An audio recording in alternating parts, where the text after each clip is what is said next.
the year 1810, a group of southern farm workers gathered up the body of a young man who had chosen to end his life in an unnatural way. He was taken down from the rope in which he was found hanging and placed in a horse-drawn buggy. As the dust kicked up from the wagon, the elders of his family fretted over what they would have to do next. It would not be an easy task. Soon, the wagon arrived at an old dirt crossroads, and several of the men began to dig a grave beside the road. Taking out a wooden stake, one of the elders drove it through the heart of the corpse, which let out a gasp of air that had been trapped inside. The body was taken from the wagon and placed into the grave, with the stake still holding fast in the man's heart. The young man's mother cried for him, and so did his young wife. Many of the children gathered around and watched curiously as the ritual was performed. "Daddy?" a young lad asked. "Why did you do this to our brother, and why isn't he being buried in the cemetery with our other family members?" "Son," the father replied, "your brother committed an unholy act, one that I pray does not keep him from entering heaven's gates. When one suicides, their spirit is sometimes left to roam the earth and haunt the land. It is never at rest, and a stake must be driven through the heart to keep the ghost from returning." "I understand that, Daddy, but why did we bury him all alone at the crossroads?" "Son, didn't you know that the devil likes to dance at the crossroads at night? It is an evil place that he enjoys very much. Those who suicide are known to cross the devil's path, and we don't want to bring him into our family's cemetery. What your brother did is a shame to the family, and that is why he is buried at the crossroads.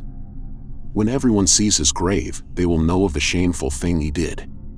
His body is to be excluded from the rest of our family." In the 19th century, it was well known among the people of the United States that the crossroads was the unholy place to go if a person were looking to make a deal with the devil. If a body were down and out and looking to make a name for themselves, a forbidden contract could be signed by making a midnight visit. In 1892, Rollo, M.O., there lived an elderly African-American man named Henry Rice. Rice made his home in a roughly constructed shack, made of old fruit boxes and large pieces of tree bark. Although living in these humble conditions, he claimed he had supernatural powers that were stronger than most any man who walked the earth, and he could have any means that he desired. When Henry was a young man, he was sold into slavery along with his wife and 2 children to a very harsh man who treated them all badly. The man killed Henry's wife by his harsh treatment and sold his children to another man. The man was also very mean to Henry and worked him harder than the other men. Henry found himself in a terrible state of mind and didn't know where to turn. He knew one thing for sure: he hated his master and would do whatever it took to do him harm. One day, as he spoke with some of the older people on the farm, they told him in hushed tones about a place along some old crossroads. The elders said that times in the past the devil would show himself there. It was there that he could sell his soul and get even with his master. Henry found the place at the old crossroads and got down on his knees and prayed for an old man, the devil, to come to him and buy his soul. He was so serious about the deal that he returned 6 nights in a row with no results, but on the 7th night, something supernatural happened. "I was scared to death," Henry said. "On the 7th night, a devil came out of a hole in the rocks and asked me why I was calling on him so often. I was so afraid I couldn't move, but he talked so nicely to me that I was soon put at ease." Henry told the devil all of his desires and agreed to give up his soul in exchange. The devil asked him to remove his shirt, and when he did, he took his foot and placed it upon his chest, leaving a burn mark in the shape of a cloven hoof. He said that he was giving Henry power over his master and all the other slaves. He would be able to do harm to his master, but no other white men. No other white men would be able to do him harm either. The devil leaned in and whispered a secret in Henry's ear, which was what he would need to know to obtain power. Henry stated that power is what he received, too, and things began to go his way quickly after that night. Henry would often show his mark of the devil to others. It was just above his heart on his chest. "I have power that many men wish they had," he would say. "I'm just a poor man, but I can do as I please. No one has power over me. I also have power over all of the servants' goods. I can use them whenever I want and take what I want. I know that one day when I die, I will go to hell and be in a place that burns, but I am ready because that is the deal I have made." The old folks knew and whispered about the Crossroads and the many things they had witnessed there in the dead of night. Some claim that if a person visited at midnight and began to play on a banjo or guitar, 2 black dogs would soon come up and begin to dance around. This was the first sign that a demonic messenger was near with a contract in his hand. If the person were very serious about making the deal, he would continue to play the instrument and soon the messenger would appear with the contract in hand. Once the person signed away his soul, he would be able to do the thing he wished better than anyone else. He would be respected, feared, and pitied by many. The Crossroads were also a place known to the practitioners of hoodoo and the hoodoo doctors as an area of great power. Many rituals were performed on the dusty roads to rid people of evil spirits or bad luck. We often hear of the Crossroads in the southern states, but in the early 20th century, Long Island, New York, boasted of a very famous place called the Devil's Crossroads. It was thought by the hoodoo doctors of old that as a person slept at night, they took in magnetic powers through the soles of their feet. When they woke up in the morning, the magnetism escaped through their eyes, gradually, until they were completely out at the end of the night and needed to sleep again to recharge. If a person had more magnetism than another person, they had an advantage and could often place a curse on their enemies. If the magnetism was combined with secret hoodoo powders and potions, a powerful curse could be placed on someone that only a hoodoo doctor could remove. A documented case of hoodooism in the 1890s told of a farm worker returning home from a hard day's work. When he arrived home, he was angry to find a dashing young man from the city sitting at his spot at the dinner table, eating from his plate and sweet-talking his wife. This made the man furious, and he inquired of why the man was there. The man left without a fight, but not before he did what he came there to do.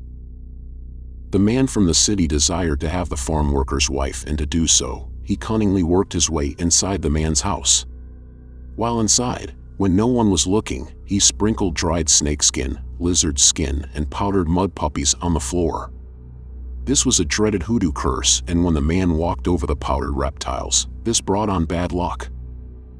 The man had bad luck day and night and couldn't figure out why. Before long, the city man began to brag about what he had done, and it became known to the cursed man. The only thing that could be done was to see a hoodoo doctor who would try and remove the curse. Finding one of certain supernatural powers, he went to a doctor who claimed to be able to call up the ghosts of 2 ancient kings and consult with them. They advised him that the hoodoo curse placed upon the man was too strong to remove with just any charms or conjuring. The man was to be taken to the secret spot called the Devil's Crossroads in Long Island. The hoodoo doctor had trained all of his life for this very moment. He was skilled in his craft and knew how to outwit an evil spirit. He had studied all of the habits of the spirit and the tricks it might play in order to keep itself from being separated from the unfortunate, cursed individual. Arriving at the Devil's Crossroads, just before midnight, the hoodoo doctor brought along with him the victim of the curse and a few of his most loyal followers who were dressed in white robes. Different herbs and rocks were given to the victim. The hoodoo doctor knew these were repellent to the spirit.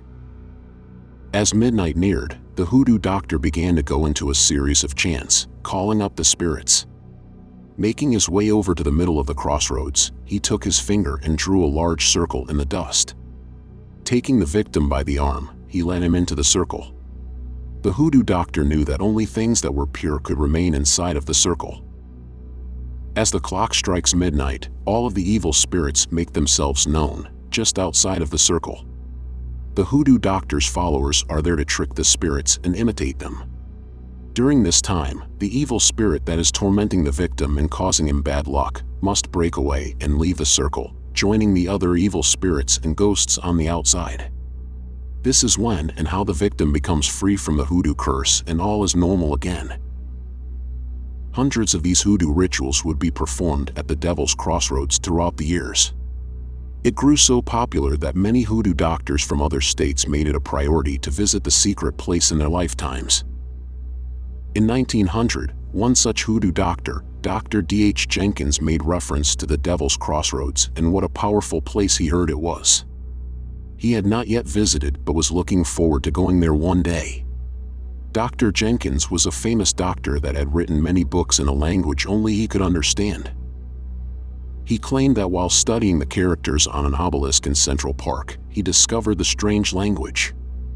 Although he had never been to the Devil's Crossroads, he and others of his era knew there was one way of being released from a contract with the devil. It was not an easy method and would often end with the same result. It was a story that had been passed down for generations. In local legend, which was passed down by word of mouth, there was a man who once sold his soul to the devil and had all the fine things in life which he was promised. When the time came for him to pay his dues, he shouted at the devil and told him he refused to give up his soul. The devil only laughed at the man and said, "Okay, if you curse your maker, I will release you from your contract." The man said that he couldn't do such a thing, so the devil told him he must kill his father and he would be released.